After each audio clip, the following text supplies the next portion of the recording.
এটা হলো পূর্ব বর্ধমানের কালনা শহরের 108 শিব মন্দির। কালনা শহরকে মন্দির নগরীও বলা হয়ে থাকে।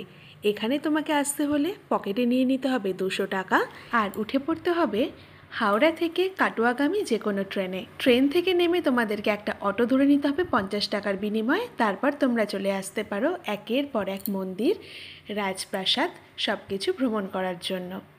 এবার এখানে পৌঁছে তোমরা একে একে দেখে নিতে পারো রাজবাড়ি কমপ্লেক্স, 108 শিব মন্দির, প্রতাপেশ্বর টেম্পল, ভবা পাগলার মন্দির, ঝলক দর্শন মন্দির, শ্যামসুন্দর দেবের মন্দির, মহাপ্রভুর বিখ্যাত তেঁতুলতলা, অম্বিকা মন্দির, মা অম্বিকা যার নামেই এই অম্বিকা কালনা। তার সাথে সাথে তোমরা জেনে নিতে পারবে এখানকার বিখ্যাত ইতিহাস।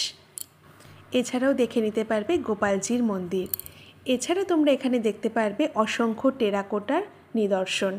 অম্বিকা কালনার সম্পূর্ণ ভ্রমণের ভিডিও আমি ডেসক্রিপশন বক্সে লিংক দিয়ে দিচ্ছি, তোমরা অবশ্যই দেখে নেবে।